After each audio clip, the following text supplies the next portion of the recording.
Bonjour à tous. Bonjour. On vous propose de commencer. Alors, déjà, comme chaque année, les slides et le replay vous sera envoyé. Alors, vraiment, on est très heureux de vous retrouver aujourd'hui pour notre webinaire annuel consacré aux indexations tarifaires. C'est la cinquième année consécutive qu'on l'anime. Et déjà, on voulait vraiment vous remercier pour votre fidélité. Vous avez été, on a vu ce matin, plus de 480 à vous inscrire. Vous êtes là en ce moment déjà plus de 140 à nous suivre en direct. Je sais que d'autres personnes vont arriver et puis que certains aussi seront là. Donc, vraiment, un grand merci pour votre fidélité. Alors, pour ceux qui ne me connaissent pas, je vais me présenter. Je suis Camille Blanc-Vanet, associée depuis un an du cabinet Actuelia. Je suis actuaire depuis 12 ans. J'ai rejoint le cabinet il y a 7 ans et j'ai toujours été consultante. J'ai travaillé pour différents acteurs dans le cadre de mes missions, pour des mutuelles, pour des institutions de prévoyance, pour des assureurs. Et je suis intervenue sur des missions variées et sur des formats variés, soit en régie et donc en mise à disposition chez des complémentaires santé, ou alors des missions au cabinet en interne. En tout cas, j'ai eu l'occasion et la chance d'avoir un panel large de missions, notamment sur la souscription, le suivi technique et la tarification, sujet de notre webinaire aujourd'hui. J'aurai la chance d'être, comme la dernière, accompagnée de Sylvie. Alors, bonjour. Donc, Sylvie Lamy, j'ai le plaisir d'avoir rejoint le cabinet Actualia il y a un an et demi à peu près, avec après des expériences mixtes, mutuelle institution de prévoyance en tant que directeur technique et actuaire conseil dans plusieurs cabinets. Alors, mon domaine de prédilection, c'est la santé et la prévoyance, sous l'angle actuariel classique, hein, souscription, inventaire, pilotage de portefeuille, mais aussi étendu à la gestion des risques au sens large, avec en particulier Solva 2, le pilier 2 de Solva 2, donc là où on va retrouver les fonctions clés, les politiques écrites, les ORSA, etc. Donc tous ces sujets qui prolongent en fait le métier de l'actuaire et sur lesquels on se positionne dans le cabinet. Alors, l'objectif de ce webinaire, c'est de vous présenter les éléments à prendre en compte pour déterminer vos indexations tarifaires. Alors, je sais aussi que beaucoup des participants attendent aussi notre webinaire chaque année pour connaître les tendances du marché. Donc, effectivement, hein, on va vous présenter les tendances du marché, mais l'idée aussi, c'est de mettre en évidence les points de vigilance que vous devez avoir lorsque vous réfléchissez, lorsque vous définissez vos indexations tarifaires. Autre point important, c'est que pour construire ce webinaire, on s'est rapproché des acteurs avec lesquels on travaille. Donc, ça peut être des assureurs, des mutuelles de plus ou moins grosse taille et des institutions de prévoyance. On se rapproche aussi des partenaires, notamment des courtiers avec lesquels on a l'occasion d'échanger, et puis des informations qui ont pu paraître dans la presse spécialisée ou dans les fédérations. Donc, on a un panel assez large. Cette année, un point assez marquant, c'est que là, on est le 19 septembre. On anime toujours ce webinaire à peu près à la même date. Et d'habitude, quand on se retrouve avec Sylvie après les congés d'été début septembre, on a déjà un bon nombre d'acteurs qui ont communiqué soit officiellement, soit officieusement sur leurs indexations tarifaires. Et là, pour ne rien vous cacher, il a fallu qu'on attende presque les derniers jours pour avoir un panel assez large d'estimation et on sent que les acteurs de la complémentaire santé sont cette année dans l'incertitude quant au taux d'indexation qu'ils vont appliquer. Alors, cette incertitude, on le verra durant notre webinaire, elle s'explique par plusieurs phénomènes, mais c'est un point qu'on souhaitait souligner. L'autre élément, c'est qu'on dispose d'un panel assez large.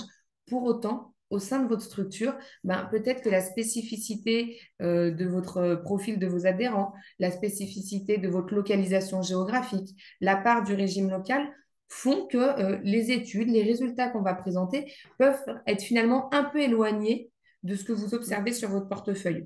Donc, on vous invite vraiment à plutôt prendre de notre webinaire les exemples d'études, les exemples de points de vigilance et à les comparer avec la réalité de votre portefeuille. Alors, avant d'entrer dans le vif du sujet, on vous propose, alors pour ceux qui ne nous connaissent pas, de vous présenter en quelques mots le cabinet. Alors, on est 4 associés. J'ai eu l'occasion de rejoindre les associés il y a 1 an. On accompagne plus de 150 clients. Ce qui fait notre force, c'est qu'on a vraiment des missions variées et des acteurs variés. Alors, on peut proposer tout ce panel d'expériences grâce notamment à 40 collaborateurs qui sont variés déjà d'une part de par leur expérience. On a des collaborateurs qui n'ont fait que du conseil, des collaborateurs qui ont été dans des cabinets de courtage, des collaborateurs qui ont été dans des compagnies. Et donc, ça nous permet d'avoir un éventail de compétences assez large, d'autant que même en termes d'années d'expérience, on va de l'alternant jusqu'à 20 ans d'expérience. Donc, Ouais, j'allais dire, c'est bien d'avoir vécu les sujets de manière opérationnelle sur le terrain c'est vrai. pour apporter un bon conseil. Donc voilà, on peut proposer des missions variées, notamment des soutiens aux équipes techniques et on reviendra dessus. Peut-être Sylvie sur la Oui, partie spécifique assurance de personnes alors, sur laquelle tu interviens. exactement. Alors, j'interviens, mais pas, je ne suis pas toute seule à intervenir dans le cabinet sur ce sujet-là d'assurance de personnes. Donc, on va plutôt parler de santé et de prévoyance en ce qui nous concerne et en santé pour ce dont on va parler aujourd'hui. Alors, en fait, on couvre toute la chaîne de valeur en termes de actuariel et gestion des risques, c'est-à-dire qu'on va participer à des refontes de gamme ou de la modification de produits existants. On va intervenir sur de la souscription, sur de l'inventaire, donc ça c'est tous les métiers classiques. On intervient sur solvabilité 2 auprès de nombreuses structures, donc sur les 3 piliers. Tout ce qui est suivi technique, alors, évidemment, c'est un sujet clé, notamment pour se doter de tout un tas d'indicateurs de mesure de risque, de suivi des consommations médicales, donc le suivi technique et les données. Il y a la qualité des données, évidemment, là-dedans essentielle. Donc, on intervient sur tous ces sujets-là, sur la science de personnes. Alors, ce soit par des missions de conseil au cabinet ou bien de la régie actuarielle, du management de transition. Et on forme aussi des opérationnels, des commerciaux et des administrateurs sur ces sujets. Alors, quelles indexations pour 2025? Alors, on a représenté de manière simplifiée toutes les composantes de l'indexation tarifaire. Chaque année, on retrouve hein, ces mêmes composantes. Alors, si on voulait les classer par famille, on a des composantes qui relèvent du contexte. Alors, le contexte économique, la dérive des dépenses de santé, l'inflation, le plafond de la sécurité sociale, tous ces éléments de contexte donc, qui sont propres au marché. Ensuite, on a des éléments techniques. Donc là, les éléments techniques, c'est vraiment la mesure de ce qui peut se passer, comment va se terminer l'année 2024, que pourrait être l'année 2025, avec une analyse des évolutions, les analyses de consommation par poste, l'analyse des marges, etc. Et puis, ça nous amène sur des éléments stratégiques. Alors là, c'est là où on est vraiment, c'est chaque acteur qui va se positionner par rapport à ses objectifs. Alors, des objectifs de marge, des objectifs de couverture de solvabilité, des objectifs de développement, de fidélisation, etc. Donc, toute la stratégie de développement et d'objectifs de résultat qui va conduire à moduler l'indexation par rapport à la moyenne du marché. Hein. Donc, chaque cas est particulier, sachant que vous savez bien que le marché est très concurrentiel, donc c'est vraiment un sujet que de se positionner par rapport au marché tout en respectant ses objectifs stratégiques. Exactement. Et donc, pour comprendre les indexations tarifaires de 2025 et également comprendre pourquoi il y a cette incertitude, il y a pu y avoir cette incertitude, on va déjà regarder ce qui s'est passé notamment en 2023. Alors, en 2023, les dépenses de santé ont augmenté de 6,6% par rapport à 2022. Donc, on a eu finalement une augmentation significative des prestations qui s'explique par plusieurs effets. Déjà, sur les honoraires médicaux, une augmentation de 17%. En fait, avec l'arrêt du masque, on a vu le retour des maladies d'hiver, type gastro, grippe, bronchiolite, qui ont participé finalement à la hausse de la consommation sur ce poste-là. Autre effet sur ce poste-là, c'est bien sûr l'augmentation de la consultation généraliste qui est passée de 25 euros à 26,50 €. Alors là, c'était uniquement sur le dernier trimestre 2023, mais ça a commencé à produire ses effets.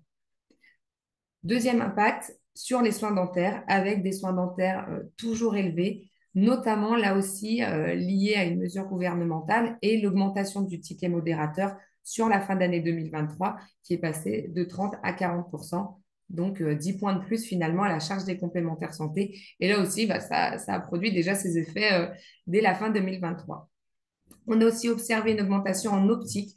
On a le sentiment que c'est lié notamment à l'inflation et au coût des verres, par exemple, au coût du transport.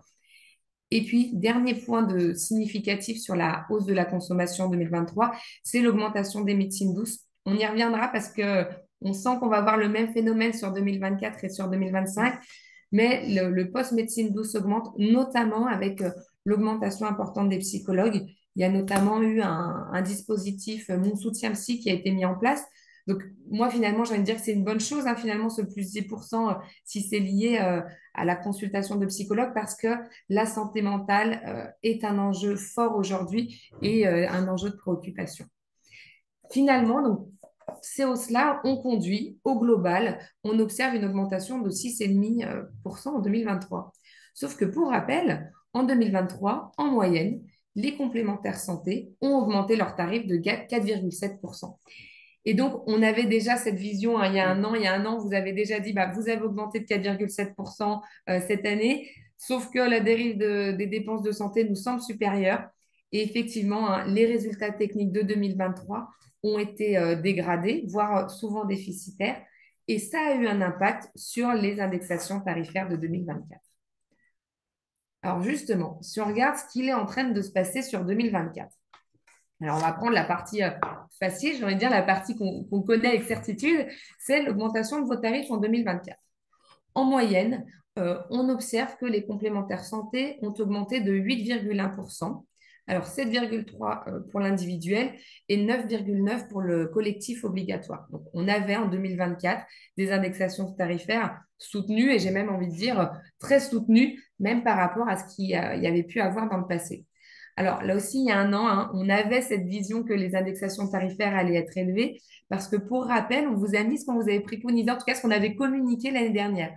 On estimait une fourchette entre 5 et 7% sur l'individuel. Alors on était presque dans la fourchette basse, hein, le 7 est plutôt cohérent avec ce qui a été finalement appliqué. Et puis sur le collectif, on avait communiqué sur une fourchette entre 7 et 11%, y compris PMSS. Finalement, on est à 10%. Donc, cohérent avec la fourchette qu'on avait communiquée, mais plutôt le haut de la fourchette. Donc, on part cette année avec des tarifs qui ont été augmentés de façon significative. Si maintenant, on regarde au niveau des consommations, ce qui se passe sur les premiers mois de l'année. Alors déjà, la question, c'est quelles sont les sources d'évolution des consommations? Vous allez voir qu'il y a finalement beaucoup de mesures gouvernementales qui impactent aujourd'hui vos consommations. Déjà, la convention dentaire. Comme je l'ai dit, fin 2023, le ticket modérateur a augmenté de 10 points. Aujourd'hui, vous voyez cet impact du coup sur une année pleine. L'année dernière, c'était que sur les 3 derniers mois. Là, c'est impact sur une année pleine. Deuxième mesure gouvernementale qui a un impact, c'est la convention médicale avec notamment la revalorisation des tarifs de médecins qui est passée de 25 à 26,50. Et là aussi, vous voyez l'impact sur une année pleine. On a noté aussi, on a pu voir des revalorisations tarifaires sur d'autres spécialités, sages-femmes notamment, les kinés, qui là aussi ont un impact sur vos honoraires médicaux. Je vous en parlais dès 2023, mais le dispositif Mon soutien psy a été renforcé même en 2024 et il le sera également en 2025. Mais depuis 2024, il est plus facile de prendre rendez-vous avec un psychologue labellisé Mon soutien psy. Et de même, le nombre de séances a augmenté. Au départ, c'était 8 séances qui étaient proposées. Aujourd'hui, c'est 12 séances. Donc, on le voit, ça a un impact sur vos consommations. Mais là aussi, ça montre que la complémentaire santé participe aux enjeux et aux préoccupations concernant la santé mentale. Et puis, d'autres postes qui participent à la dérive des frais de santé sur la convention pharmacie, notamment avec l'intégration de nouvelles vaccinations notamment la vaccination de la bronchiolite pour les nourrissons. Et puis en hospitalisation, la hausse de tarifs avec la revue à la hausse de certains actes tarifaires. Alors finalement, qu'est-ce qu'on observe sur les 8 premiers mois de l'année? Nos clients, ça c'est un fait, n'ont pas observé de faits significatifs. C'est-à-dire qu'aujourd'hui, ainsi je pense que tu peux confirmer, on n'a pas un client qui nous a appelé en disant oh, ce poste a complètement Non. dérivé par rapport à ce que j'attendais ou je suis vraiment surpris. Alors l'année dernière, on avait quelque chose de c'est marqué sur l'hospitalisation, Exactement. par exemple. Et là, cette année, on n'observe pas de faits significatifs. On a toujours des consommations soutenues sur le dentaire. On a toujours des consommations soutenues sur les médecines douces, avec notamment une forte hausse autour de 25% sur les actes de psychologue. Par contre, un point essentiel, c'est que l'année dernière, quand vous avez augmenté en moyenne de 8%, c'était notamment parce qu'on s'attendait à des décisions gouvernementales, notamment sur l'élargissement du 100% santé, qui finalement n'ont pas vu le jour. En tout cas, n'ont pas vu le jour en 2024. Ah, Hein. On en reparlera pour 2025, mais finalement, la dérive qu'on observe sur 2024, elle est moins élevée que celle qu'on avait pu prévoir.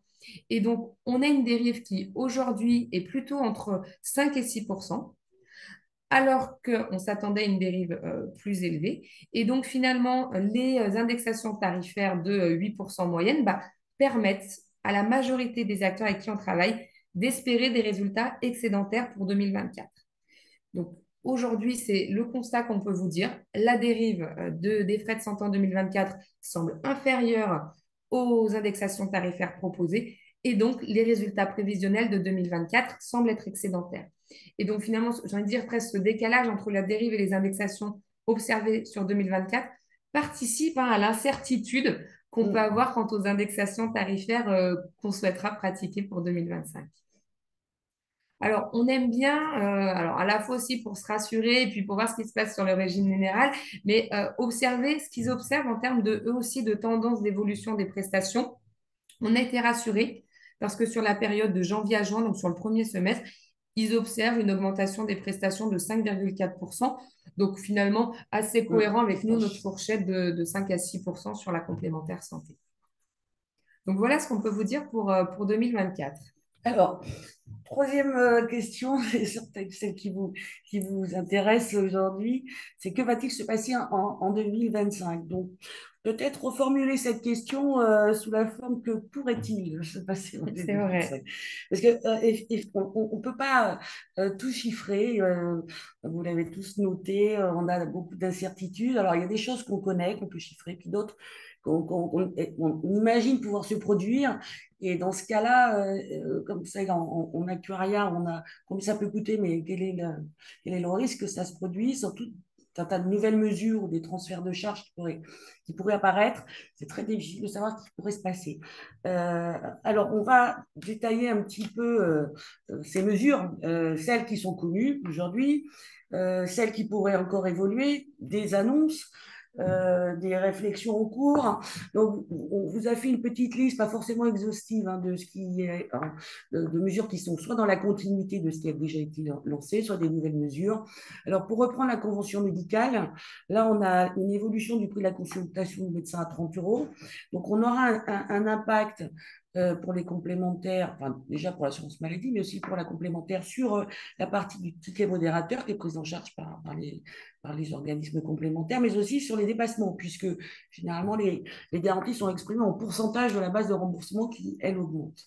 Il y aura d'autres valorisations des tarifs des médecins spécialistes au cours de l'été.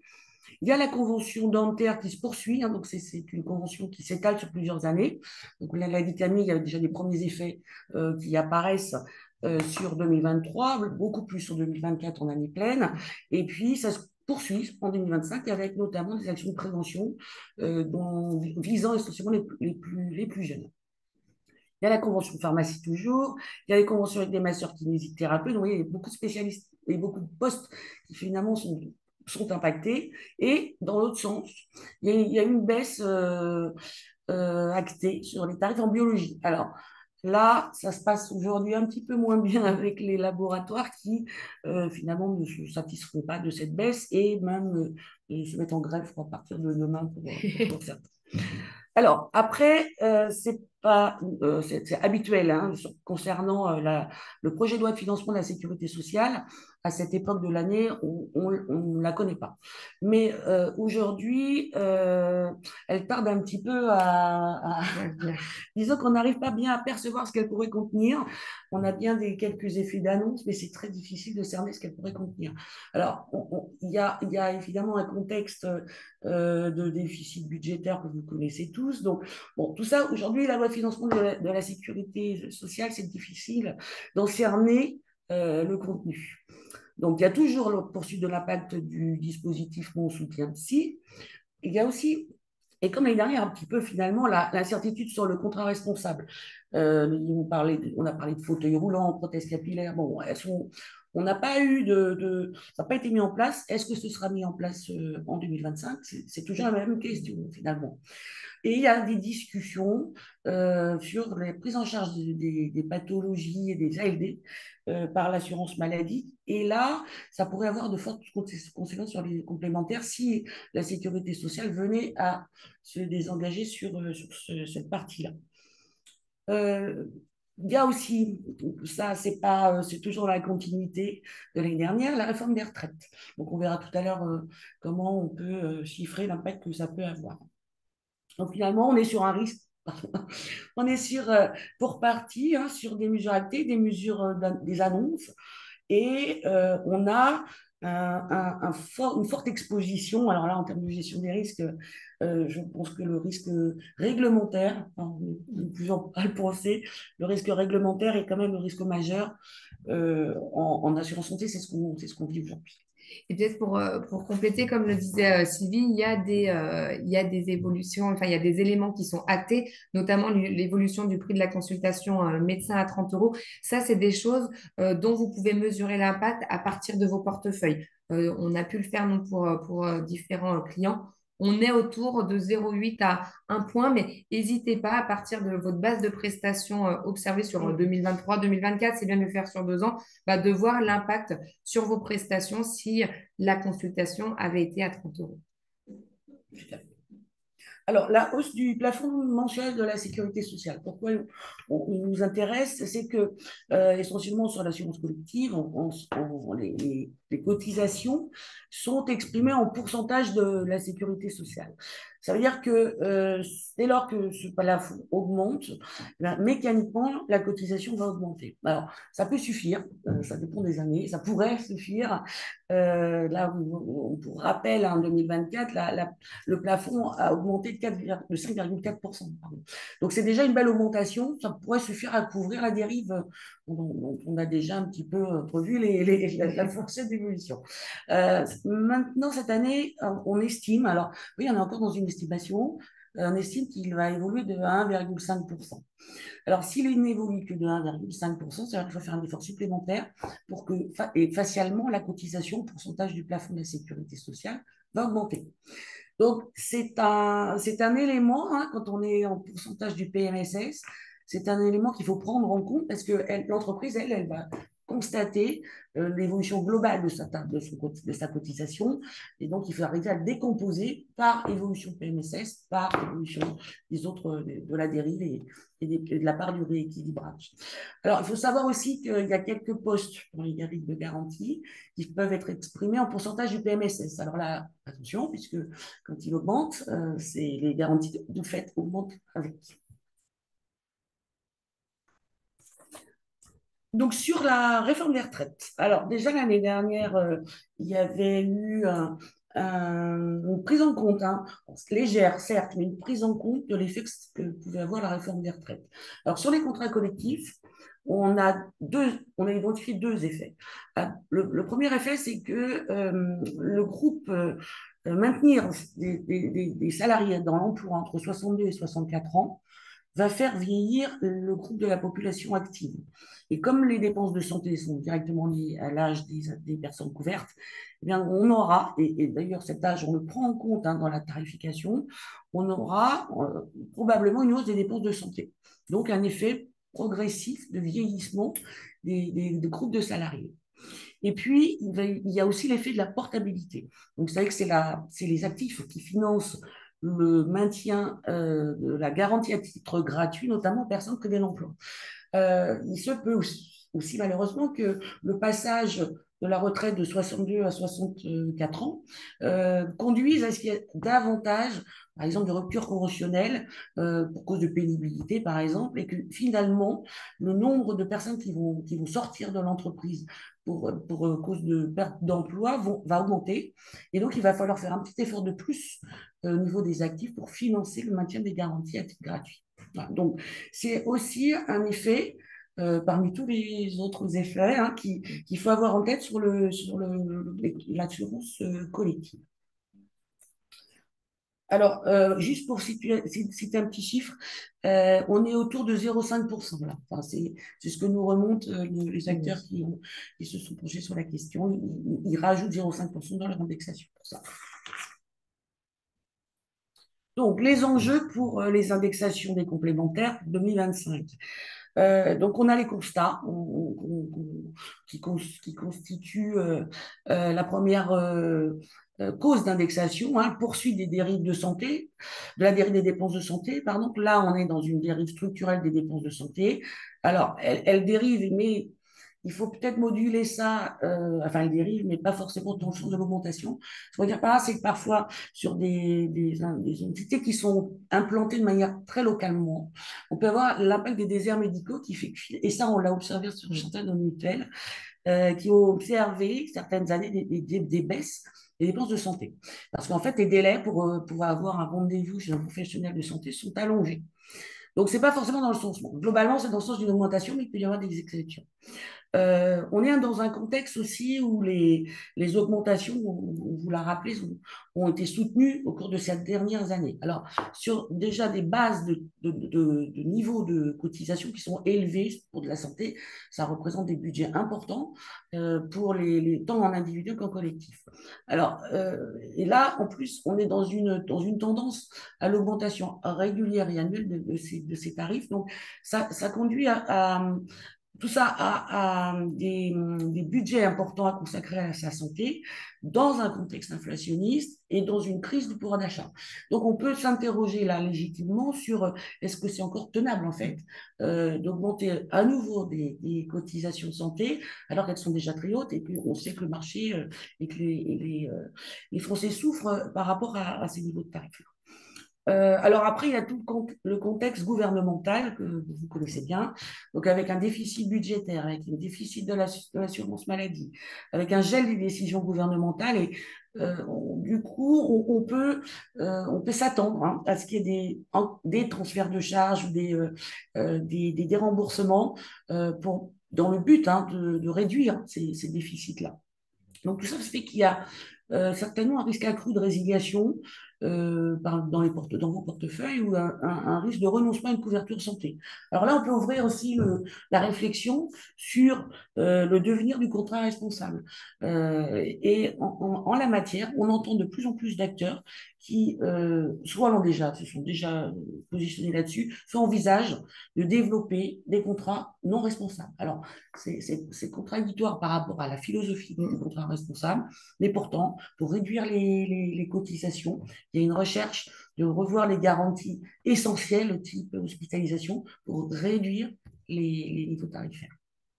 Voilà, donc c'est un ensemble, vous voyez comme on le disait au début, un ensemble de constats, de contextes, d'incertitudes, de changements de comportement et même de l'offre produit.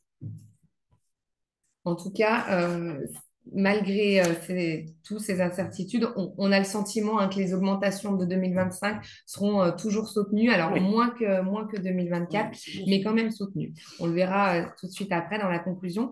Mais au regard de ces augmentations soutenues ces dernières années, il nous a paru important, comme l'année dernière, de faire un focus sur un élément qui pourrait permettre de réduire votre sinistralité. Et cet élément, c'est la fraude. Alors, pour les 215 personnes qui nous regardent aujourd'hui, et si vous nous regardiez l'année dernière, vous allez me dire, bon, Camille, elle nous ressort son sujet de la fraude tous les ans. Alors, c'est vrai, mais ce qui est aussi vrai, c'est que c'est un sujet de préoccupation majeure. On peut le voir notamment là dans la presse, Ça, c'est vraiment pris sur les derniers mois. Vous voyez, 20 mai 2024, enfin, il y a énormément d'articles dans la presse qui montrent que la fraude est un sujet de préoccupation des complémentaires santé et également un sujet de préoccupation du gouvernement, qui a notamment mis en place depuis 2023 des mesures pour contrer la fraude au niveau de l'assurance maladie et avec des appels presque, ou en tout cas des objectifs d'assurer une collaboration sur la fraude entre l'assurance maladie et les complémentaires santé. Alors, quelques mots, quelques chiffres en tout cas, c'est déjà qu'entre 2022 et 2024, les fraudes aux complémentaires ont quand même triplé. Aujourd'hui, c'est très facile de frauder. Alors, c'est très facile de frauder, mais ce qui est rassurant, c'est que c'est en tout cas de plus en plus facile de détecter les fraudes. Alors, de plus en plus facile parce qu'on a des outils, notamment des algorithmes, notamment avec l'intelligence artificielle. On a des outils, vous pouvez vous doter d'outils qui vous permettront de détecter les fraudes. Parce que si on ne fait rien, bah, les fraudes, elles vont continuer d'augmenter. C'est vrai qu'on a aussi une forme de fraude organisée. C'est ça, exactement. On voit sur les réseaux sociaux, enfin voilà, moi pas plus tard qu'hier sur Instagram pour ne pas le citer, on voit, vous cherchez à gagner de l'argent, envoyez-nous votre complémentaire santé. Et donc après, c'est la production de fausses factures. Donc voilà, il y a de plus en plus de moyens et qui touchent de plus en plus de populations finalement qui peuvent être tentées de frauder.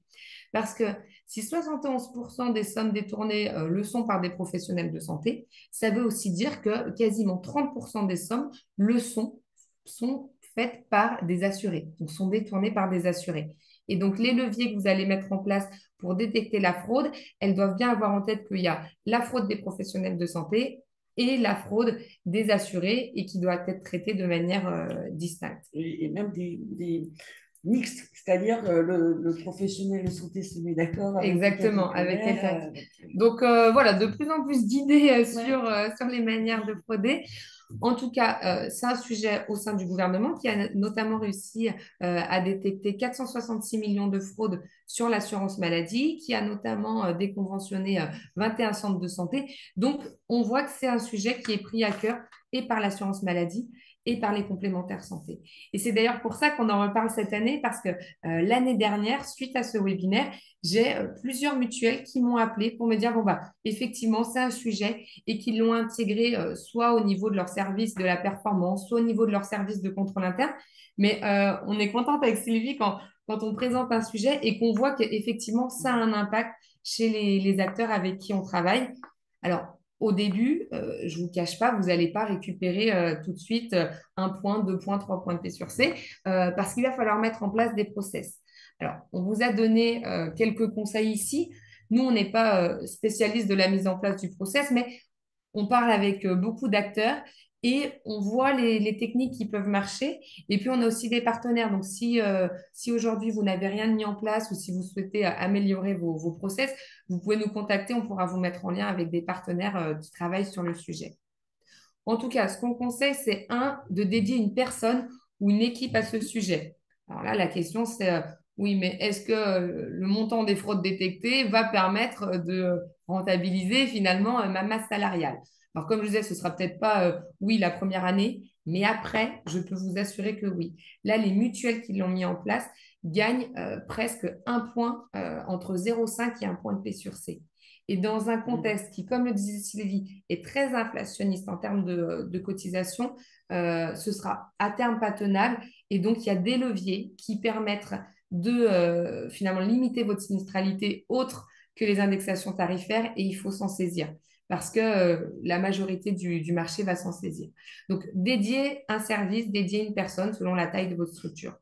Recruter des médecins conseils. Alors, ça a l'air de rien, mais dans la pratique, c'est peut-être, vous pourrez discuter avec vos complémentaires partenaires, c'est peut-être un des sujets les plus compliqués, notamment, par exemple, le médecin conseil dentiste, parce qu'il va recevoir des pressions de l'ordre et apparemment, voilà, c'est pas fait dans la bienveillance. Pour autant, si vous réussissez à recruter le médecin conseil performant et qui restera, ça, c'est vraiment un outil parce qu'ils ont l'œil pour détecter justement les fraudes. On vous conseille également de vous doter d'outils de marché. Il y a de plus en plus d'outils de marché qui permettent d'identifier des documents falsifiés.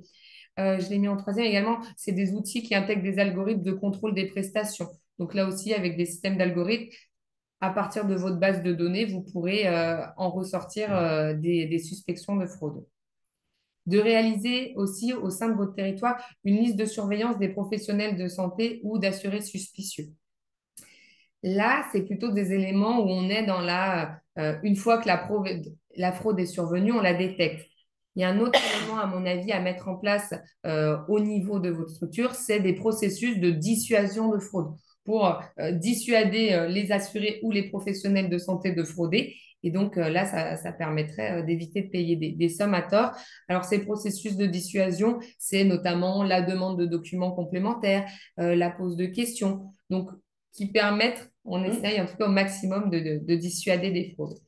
Donc, c'est vraiment un point essentiel parce que ça vous fera gagner des points de rentabilité et donc ça vous permettra de limiter aussi vos indexations tarifaires et de rester du coup concurrentiel. Un autre sujet, on n'est pas sur la fraude, mais qui là aussi peut faire gagner jusqu'à un point de P sur C, c'est le sujet des ALD. Le sujet des ALD, c'est le fait que l'hôpital va oublier, alors ce n'est pas de la fraude, hein, mais oublie de cocher la case ALD sur le dossier du patient. Et donc, c'est la complémentaire santé qui va rembourser l'hôpital, alors que ça aurait dû être l'assurance maladie. Là, on va être plutôt sur des contrôles a posteriori, mais une fois que vous avez détecté ces éléments, vous pouvez récupérer la somme auprès de l'assurance maladie et ça représente jusqu'à un point de P sur C. Oui. Alors, les équipes techniques ou actuaires peuvent aussi contribuer, hein, c'est un peu l'affaire de tous en fait, et donc elles peuvent aussi contribuer en détectant justement quand on réalise des analyses assez fines sur les fréquences, les coûts moyens par personne au cours d'une année, on peut détecter des évolutions, des choses atypiques qui pourraient non pas être creusées par le service technique, mais avec un retour vers la gestion pour essayer de creuser, de comprendre ce qui a pu se passer. Donc voilà le sujet qui est important pour nous aujourd'hui, enfin, sur lequel on souhaitait vous parler. Alors, on arrive à notre conclusion. Et donc, en termes d'indexation tarifaire, on a voulu rappeler ces slides. Je sais qu'elles sont particulièrement appréciées. N'hésitez pas, on va vous envoyer ensuite les slides. Je sais qu'elles peuvent être réutilisées au sein de vos conseils d'administration pour présenter les indexations tarifaires ou même au niveau de vos commerciaux parce que ça permet d'expliciter l'ensemble des paramètres à prendre en compte lors de votre indexation tarifaire. Alors, si on commence par le premier paramètre, c'est la dérive des dépenses de santé prévues pour 2025, liées aux dérives naturelles, structurelles, liées aux négociations tarifaires, et que nous, aujourd'hui, à partir de notre expérience, à partir de notre benchmark, on estime entre 5 et 6 %. Alors ensuite, vous avez l'effet d'âge, alors qui est différent, on va le reprendre juste après, entre les contrats individuels et les contrats collectifs. Mais pour autant, il existe. Et donc, comme l'âge est un facteur déterminant des dépenses de santé, il est important de suivre des éventuels phénomènes de vieillissement et également de voir dans quelle mesure le tarif varie avec le vieillissement. Pour autre paramètre, l'inflation des frais. Alors là, on est plus dans l'inconnu parce qu'on se rend compte que ça va vraiment dépendre de votre fonctionnement de structure, de votre type de structure, si vous avez des agences, pas d'agences. Donc ça, c'est un point à regarder, mais qui sera regardé de façon distincte dans chacune de vos structures. Alors ensuite, vous avez des éléments qu'on a déjà cités, hein, le projet de loi de financement de la sécurité sociale, l'évolution éventuelle du 100% santé, le contrat responsable, etc. Donc ça, c'est des paramètres externes dont on est bien obligé de tenir compte et d'essayer de réfléchir à la manière dont ça pourrait évoluer. Ensuite, bien sûr, il y a un résultat technique et vos propres politiques commerciales et de développement. Donc là, c'est vraiment propre à chacun. On sait quand même que sur le marché, on a des contrats qui sont plutôt déficitaires, des contrats individuels sont plutôt excédentaires, mais ça ne fait pas la situation de chacun. Donc, il faut bien sûr prendre en compte les résultats techniques afin d'intégrer dans l'indexation du rééquilibrage si besoin. Et le plafond de la sécurité sociale et la réforme des retraites, comme on en a déjà parlé, qui touche les contrats collectifs. Donc justement, si on distingue les contrats collectifs et les contrats individuels, si on reste sur l'individuel, on va effectivement enlever les paramètres PMSS et les paramètres réforme des retraites. Exactement. Et si on regarde sur le collectif, on va enlever les fidages, pour le coup, puisque les fidages, en général, avec le turnover dans les entreprises, l'âge moyen ne bouge pas beaucoup. Et donc finalement, quelles sont les tendances en tout C'est cas qu'on ça. estime, c'est que la majorité des indexations santé devraient se situer sur l'individuel hors FEH entre 5 et 6%, et sur le collectif, y compris PMSS, entre 7 et 9%. Alors ça, c'est une approche marché qui sera bien sûr à adapter au cas par cas par rapport à votre portefeuille.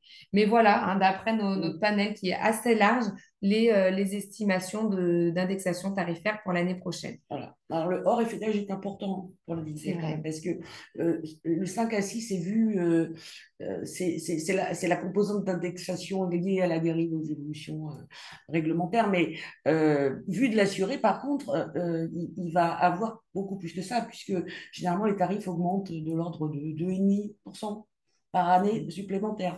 Donc, vu de l'assuré, ça va plutôt être du 7,5, 8,5, ouais, c'est ça. 8,5. En tout cas, les outils qui sont indispensables à votre pilotage pour les indexations tarifaires, le premier outil, c'est l'ORSA. Alors, je sais il y a des clients avec qui je travaille qui nous regardent et je suis ravie parce que on arrive aujourd'hui à faire de l'ORSA un vrai outil d'aide à la prise de décision. Et une des décisions majeures d'une complémentaire santé, c'est la décision quant aux indexations tarifaires. Et aujourd'hui, l'ORSA est devenu indispensable à ces sujets-là, notamment du fait des incertitudes.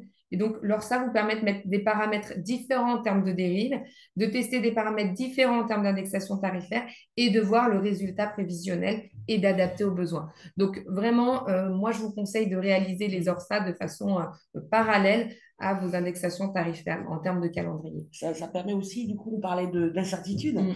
hein, donc de tester ben, des évolutions réglementaires et de voir comment réagiraient dans ces cas-là vos résultats, vos fonds propres, s'il devait y avoir des charges de prestations non anticipées. Bien sûr, il faut impliquer votre fonction clé actuariat qui aura notamment comme mission d'émettre un avis sur la politique de souscription.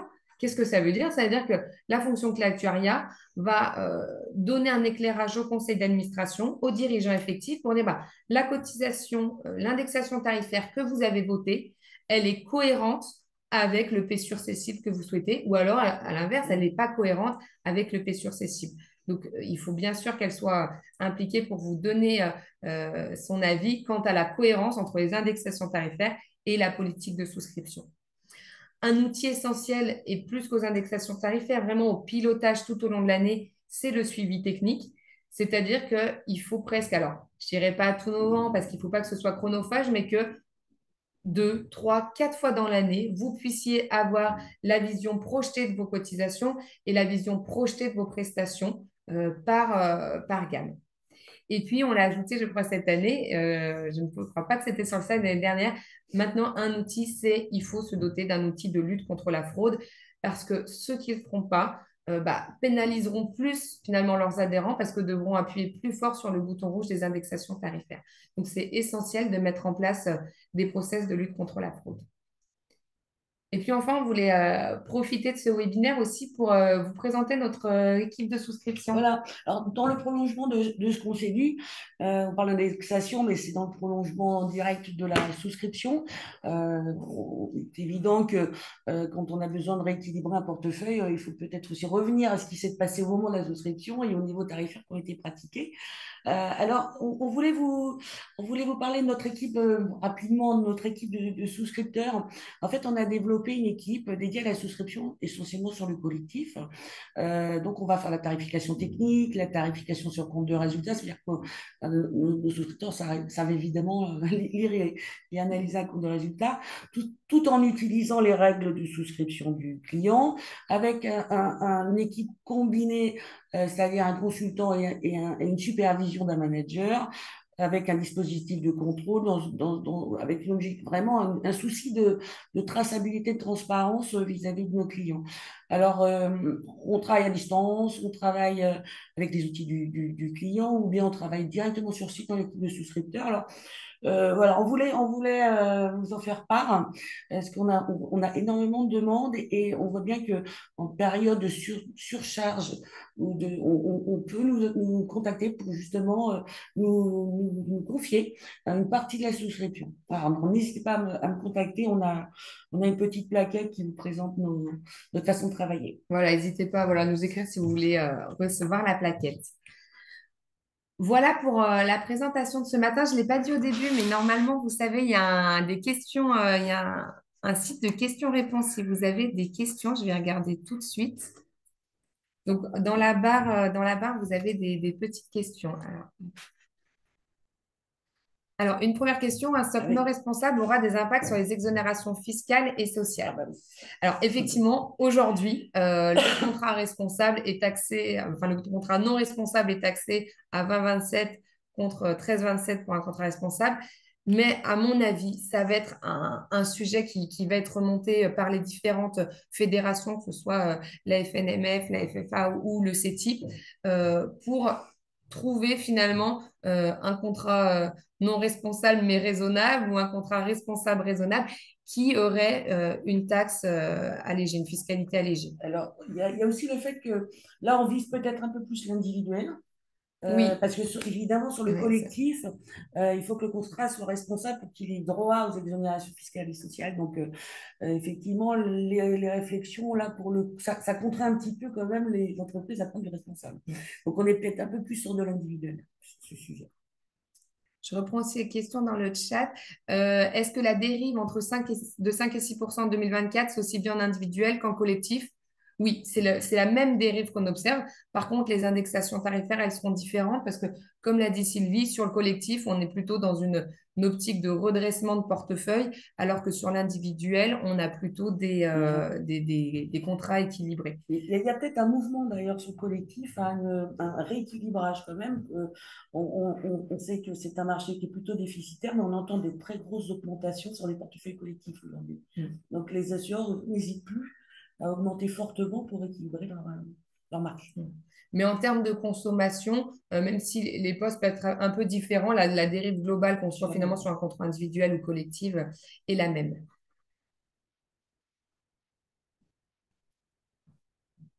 Alors, sur les examens bucco-dentaires, moi, je ne sais pas, mais peut-être Non, qu'on peut se renseigner au Sylvie, peut-être. Donc, je vous lis la question. Les euh, examens bucco-dentaires vont-ils avoir un ticket modérateur? Euh, là, j'ai pas plus de précision là-dessus. Non.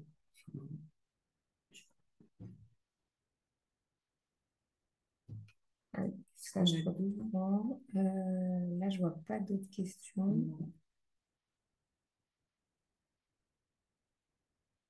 euh, Là, sur la vision entre le dentaire et du régime général et du régime local, je pense que les études, je pense qu'on va attendre d'avoir une année pleine 2024 pour qu'il y ait des chiffres sur le sujet. Et oui, la question, oui, on vous adressera donc la présentation. Ça a été enregistré. Donc, souvent, on fait un mail commun, soit cette fin de semaine, soit la semaine prochaine à tous les participants avec les slides et le replay. Et puis voilà, n'hésitez pas même à nous contacter voilà, C'est individuellement. ça, n'hésitez Sans pas si souci. vous avez d'autres questions à revenir vers nous après ce webinaire. Ouais. On est à votre disposition, ça me fera très plaisir d'échanger avec vous sur ce que même vous observez. Enfin, toujours intéressant pour notre benchmark. Ouais, c'est vrai. Merci à tous en tout cas. Merci beaucoup, très bonne journée. Au revoir. Au revoir.